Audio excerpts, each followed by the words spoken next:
Hi, I'm David. Welcome to my build video.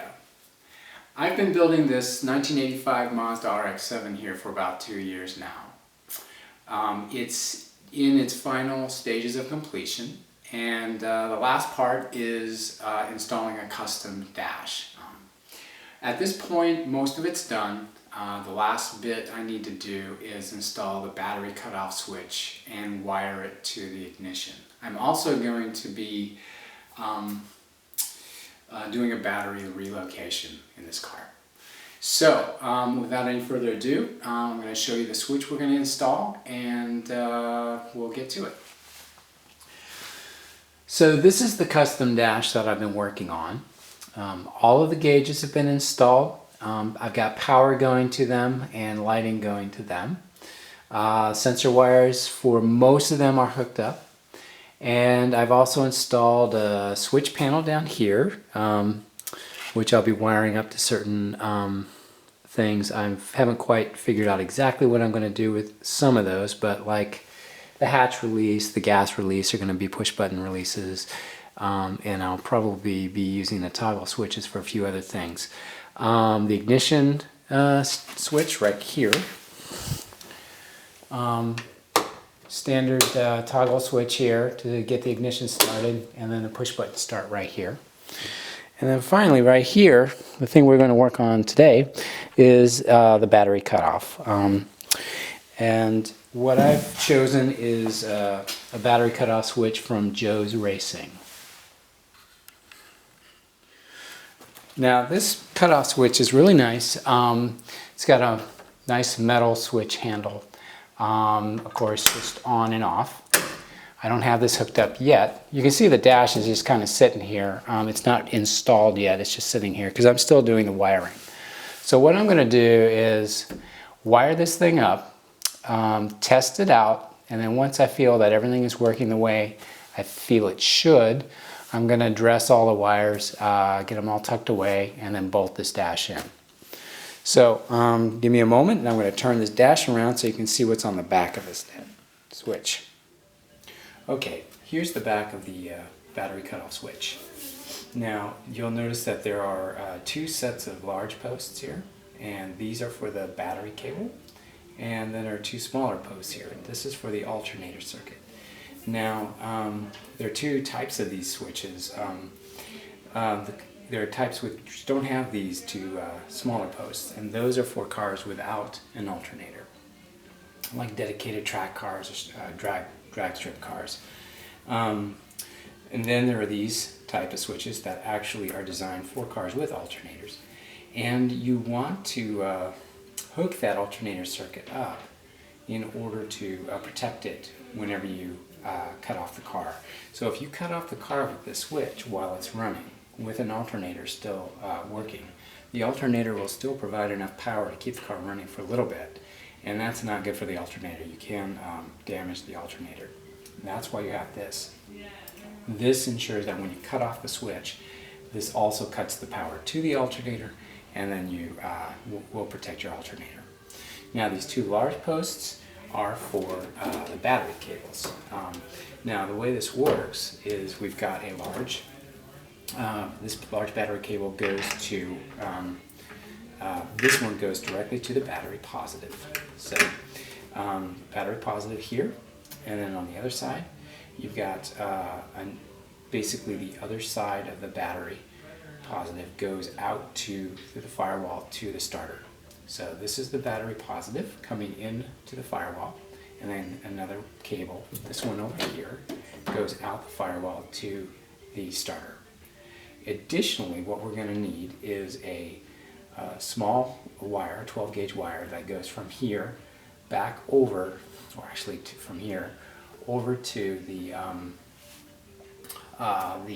push button start switch.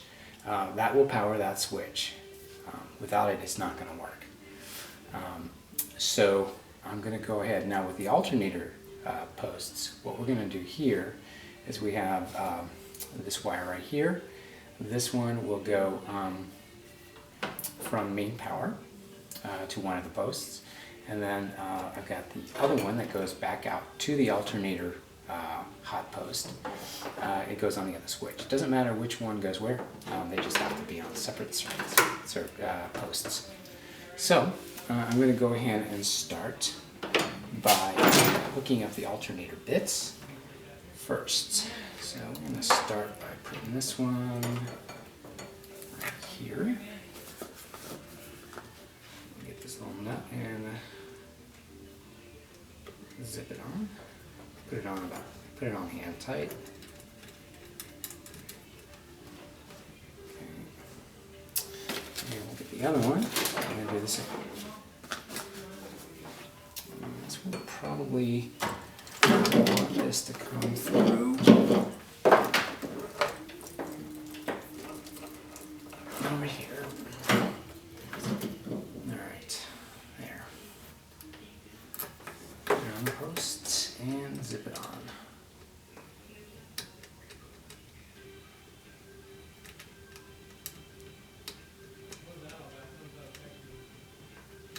I'm having a little trouble getting this nut started.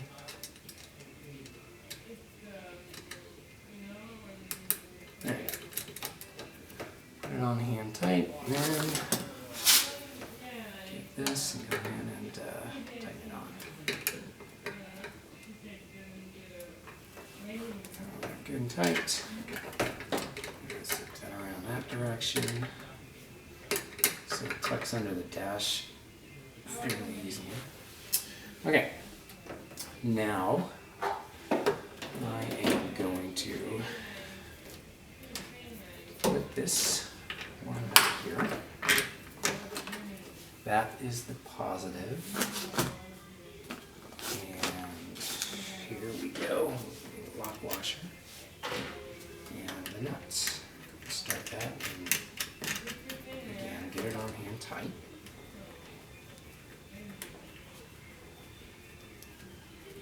Okay. And this guy right here.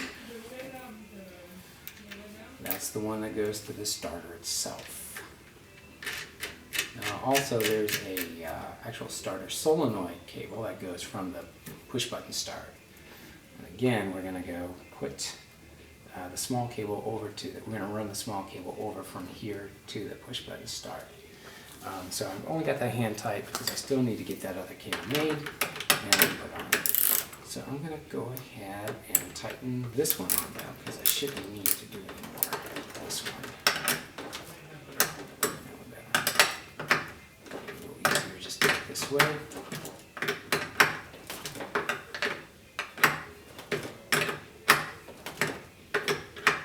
That's snapped on nice and tight.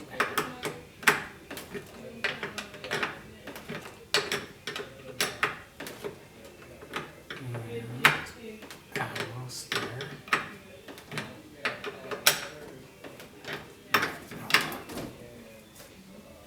Okay, gonna have to tighten up that switch on the panel itself. Do that later. So when I come back, I'm gonna have this cable made. I'm gonna make the cable, bring it back here, and we're gonna go ahead and run it over to the starter switch. So the tools we're gonna need to make the wire that jumps from the switch terminal on the battery cutoff over to the ignition. We've got, of course, a crimper. This makes your life a lot easier. Rather than having to solder everything, you can use this crimper.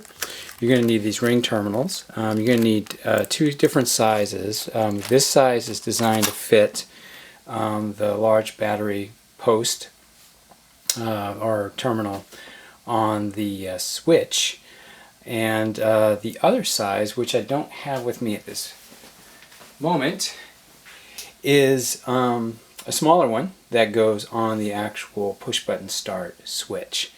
So the other thing you're going to need is you're going to need a wire stripper.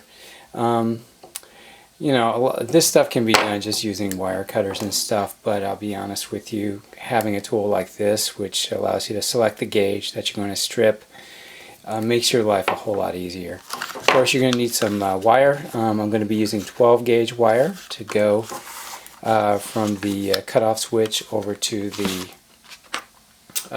starter. starter switch. So I've already cut a piece of wire, so we're going to go ahead and strip this. Going to choose 12 here. You don't need to strip too much off of this jacket here. Just clip on it and then clamp down on it and then strip. I'm going to go ahead and do the other side as well.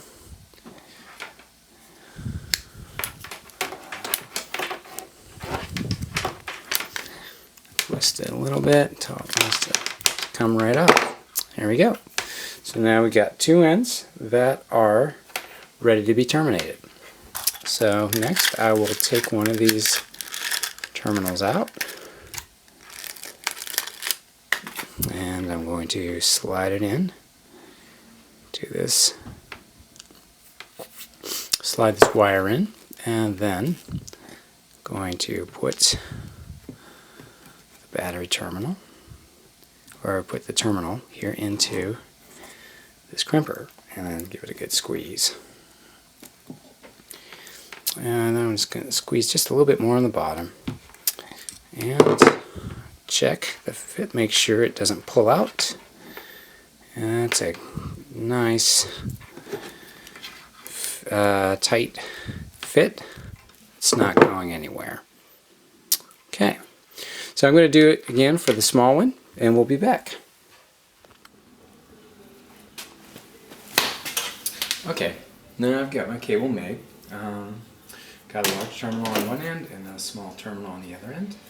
This large terminal is going to go right on this post here. This is the one that goes over to the starter. I'm just going to bolt that on there. And I do. There we go. Go ahead and tighten that on. Go ahead and use this.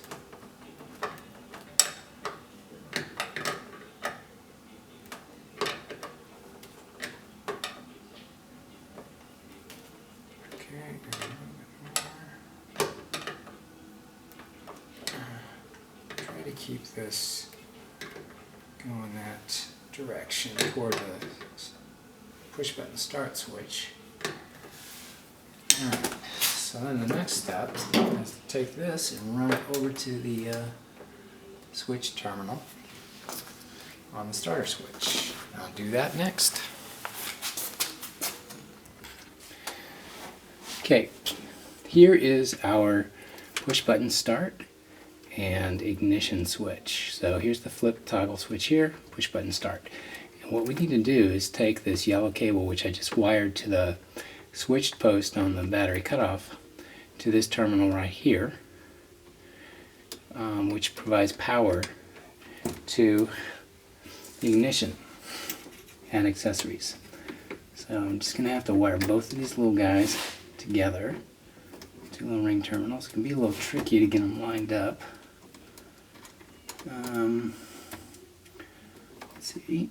Get that. Alright, I think I got it. Alright, there we go. I got started. Now let's go ahead and screw that down. Alright, and good. Alright, so when I flip the switch, well, first I flip the switch over here to turn on power from the battery, and then I can flip this switch over here, which turns on ignition and accessories, and then I can push the button here, and that's going to send from this wire, or to this wire, it's going to send the positive charge over to the starter solenoid. So this is wired to the starter solenoid. Okay, so now everything's hooked up. Forgot to say, I did all this, by the way, with the battery unhooked, because I don't especially care for being electrocuted. So we're just about ready to start testing. So I'm going to flip this this guy back over, and go ahead and wire up the battery and see what it does. Okay, so I just figured out that I was able to actually get power from main through this wire I have right here inside the cabin. So I'm going to go ahead and get I took the black wire off that I had put on earlier, and I put this main, hooked this main wire up to the top terminal for the alternator. And on the bottom, which you can't really see well here, but it's right there. I have looped that with a black wire onto the positive battery post terminal. So that provides power to it, and then when I turn this switch on, it will send power through main to my alternator, which is already hooked up and all set to go. So I didn't have to run those wires through the firewall, which is kind of nice. So I'm going to go ahead and test this out. Get in the car.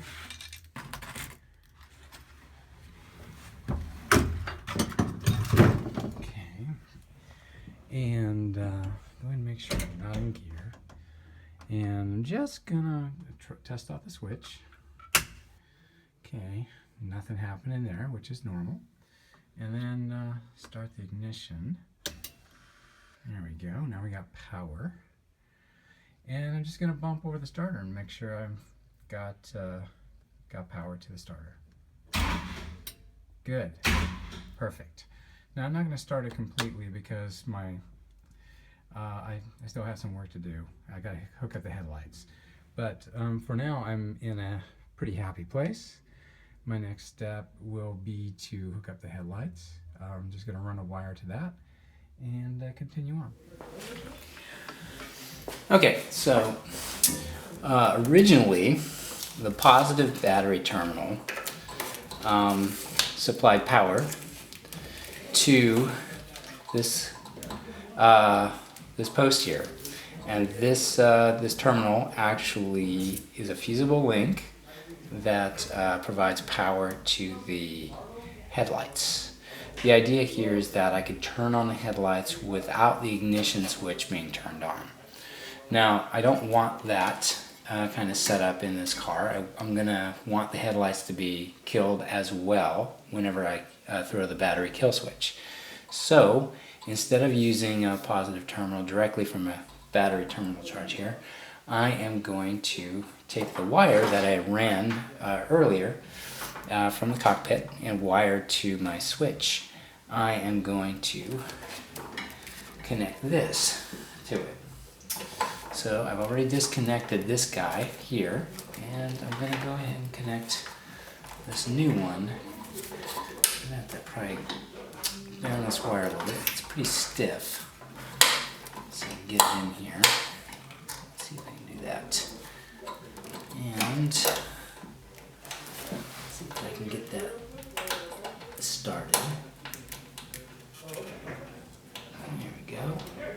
Yeah. There we go. And go ahead and tighten that down with my screwdriver. This little guy is kind of in the way. Let's see if I can get him out of the way. There we go. Tighten that up. Good. Now this is nice and tight.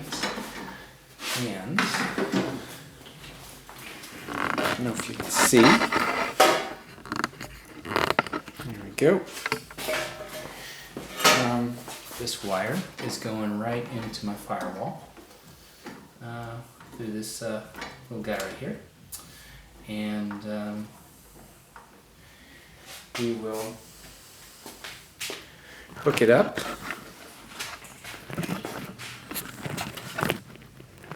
Right on that switched post right there. So we'll do that next. Okay, so now we're gonna go ahead and unhook the switched battery terminal.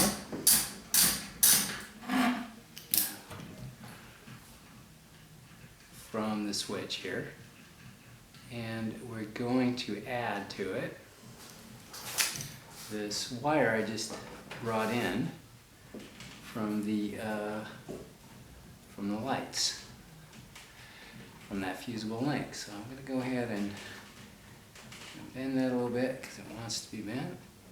It's a stiff wire. I want a pretty heavy gauge wire for the headlights. Don't want to go chintzy with those. And go ahead and put that on. And let's see, hold on a minute. Is there a, yeah.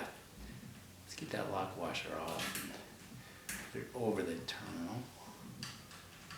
Ring terminal. Yeah, go ahead and tighten that on, hand tight. I'm going to spin those around so they're not interfering with each other. Go ahead and tighten it with my wrench.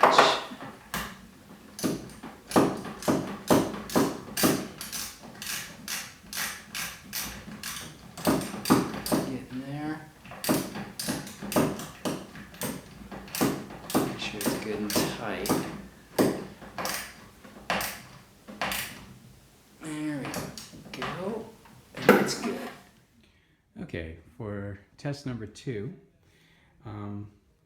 I'm going to test out the headlights now that I've hooked them up to the switched port on the battery cutoff. So right now, battery cutoff is off, and I'm going to turn on the headlights, and got nothing, which is exactly what I hoped.